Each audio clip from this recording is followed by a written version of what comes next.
मेरे दोस्तों हर इंसान की ख्वाहिश जरूर होती है, थोड़ी भी कोई ना कोई ख्वाहिश जरूर होएगी जी अजे तक पूरी नहीं हुई और कई की पूरी हो भी गई हो सही। सब तो पहले तुम उन्होंने जबानी सुन लो।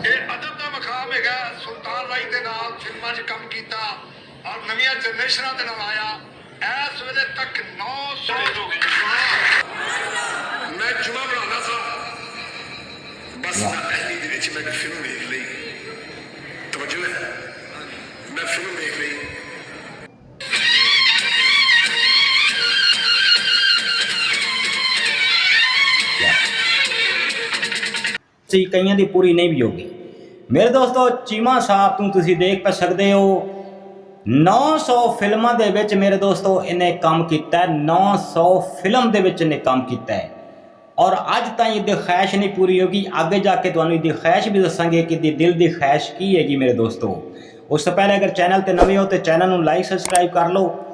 मेरे दोस्तों इसकी ख्वाहिश जी नहीं पूरी हुई, मुख्तलिफ इन्हें ड्रामिया भी काम किया, स्टेज ड्रामिया किया, सुल्तान हाजी सुल्तान राय दी फिल्मों इन्हें काम किया, लेकिन इसके दिल की ख्वाहिश ना पूरी हो सकती।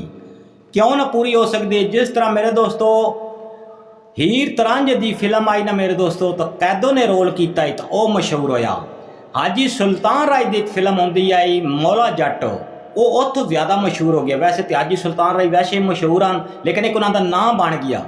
लेकिन इस तरह का इनू अज तोड़ी रोल नहीं मिलेगा ये साढ़े चीमा साहब ने। हालांकि बड़े अच्छे इंसान है, लाहौर शहर के रहते है, बड़े अच्छे इंसान है।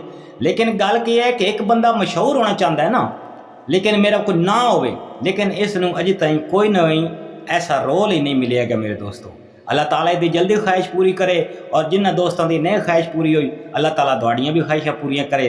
तो लाइक सबसक्राइब जरूर कर ले। अल्लाह सोने के हवाले मिलांगे एक नई वीडियो के नाल, नए अंदाज के नाल। अल्लाह हाफिज़।